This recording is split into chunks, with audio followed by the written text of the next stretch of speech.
Hello everyone. Today we will start our next chapter, that is small business and enterprise.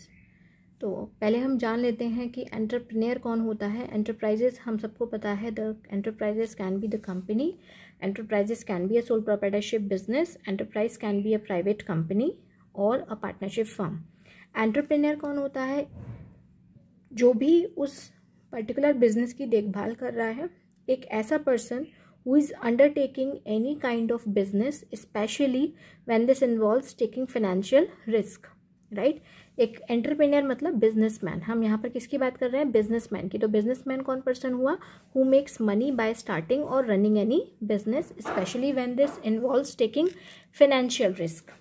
अब हम बात करते हैं नीड फॉर एंटरप्रेन्योरशिप. क्यों ज़रूरत होती है एंटरप्रेन्योरशिप की? एंटरप्रेन्योर की ज़रूरत क्यों होती है? किसी भी ऑर्गेनाइजेशन में किसी भी पर्टिकुलर पर्सन की क्यों ज़रूरत होती है to run that business? So first one is life line of a nation. आपका जो एंटरप्रेन्योर होता है, he is the life line of a nation. वो नेशन की लाइफ लाइन होती है क्योंकि ये हमारे इकोनॉमी को ग्रो करने में हमारी हेल्प करती हैं. Next is provide innovation. आपका जो एंटरप्रेन्योर होता है वो नए नए आइडियाज़ को अपने दिमाग में लाता है, that how we can renovate our product, how we can innovate new things. Means new ideas, new things come in the mind of the entrepreneur so that he can develop his product more and more. Next is growth of economy. जो आपकी economy की growth होती है वो totally किसके ऊपर depend होती है? एंटरप्रेन्योर के ऊपर. क्योंकि जो आपका प्रोडक्शन होता है, जब प्रोडक्शन बढ़ेगा तो जीडीपी बढ़ेगी और जीडीपी बढ़ती है तो इकोनॉमी ग्रो करती है. Next is increased profits. Increase profits का मतलब होता है कि आपका जो एंटरप्रेन्योर होता है वो अपने प्रॉफिट्स को डे बाय डे इंक्रीज करता है, और जब प्रॉफिट्स इंक्रीज होंगे तो obviously we can reinvest that fund in the further growth and expansion of the business. Next is employment opportunities. आपका जो एंटरप्रेन्योर होता है वो एम्प्लॉयमेंट अपॉर्चुनिटीज़ को क्रिएट करता है. जब वो अपनी कोई भी ऑर्गेनाइजेशन सेटअप करेगा तो वो आपको क्या प्रोवाइड करेगा? अपनी सराउंडिंग एरियाज़ में लोगों को एम्प्लॉयमेंट अपॉर्चुनिटीज़ को प्रोवाइड करेगा. Next is social benefits. वो सोसाइटी के लिए भी बेनिफिशियल होता है. लाइक सोसाइटी में बहुत सारे सोशल ईवल्स होती हैं, तो he can remove that social evils by providing employment opportunities. He can eliminate the poverty. He can raise the standard of living of the people by providing them quality products, right? तो इसलिए हमें entrepreneur की ज़रूरत होती है. Next is starting up new scheme. Startup India scheme. आजकल ये जो स्टार्टअप इंडिया है, स्टार्टअप्स एक टाइप ऑफ बिजनेस बोला जाता है, और ये startups was started by and it was first announced by our Prime Minister Modi on 15 August 2015. अब एक्चुअली ये स्टार्टअप्स होते क्या हैं? Startup is a business enterprise. Startup क्या होता है? एक बिजनेस एंटरप्राइज होता है in the form of private limited company. जैसे आपकी प्राइवेट लिमिटेड कंपनी होती हैं, या पार्टनरशिप होता है, या सोल प्रोप्राइटरशिप बिजनेस होता है, लेकिन ये रजिस्टर्ड कहाँ होनी चाहिए? इंडिया में रजिस्टर्ड होनी चाहिए. और इनका जो एनुअल टर्नओवर है it should be less than 25 crore. इसका जो एनुअल टर्नओवर है वो 25 करोड़ से कम होना चाहिए, तो उसको हम बोलते हैं स्टार्टअप्स. ये startup firstly announced by prime minister mister Narendra Modi on 15 अगस्त 2015. मान लीजिए हमारे पास बहुत सारे स्किल्स हैं, कैपेसिटी है, कैपेबिलिटीज़ हैं, but still we are not finding job according to अस.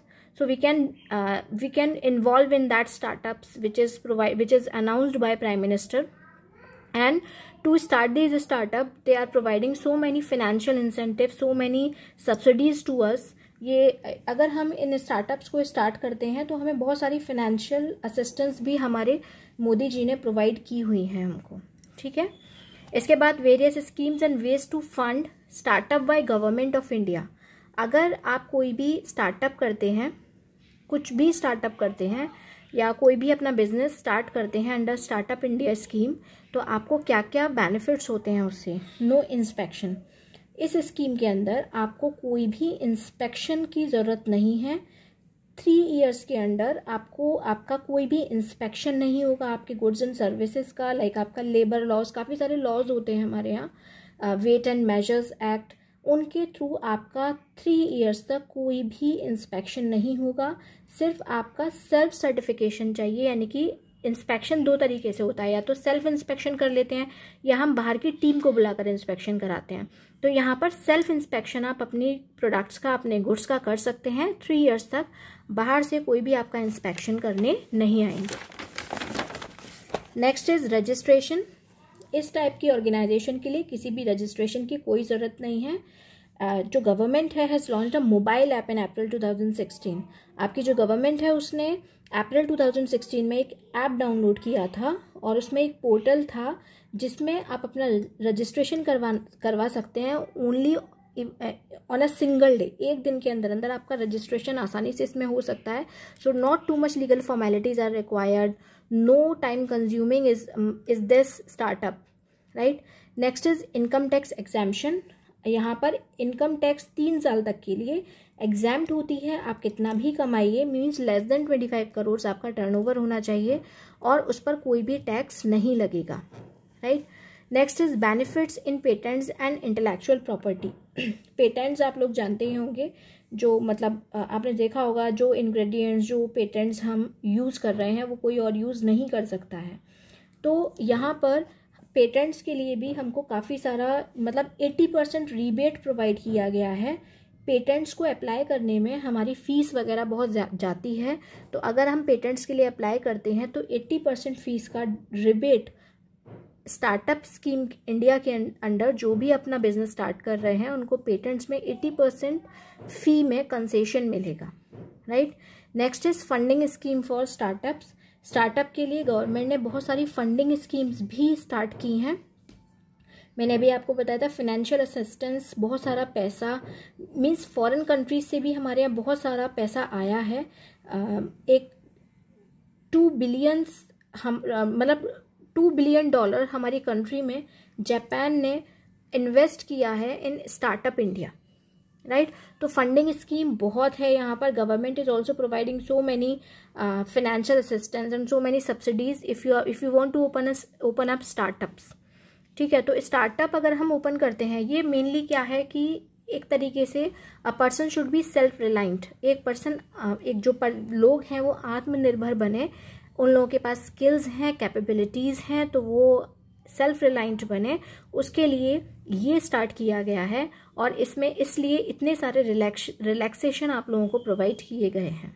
तो this is all called startup, and in the next video we will study more, and till then good bye.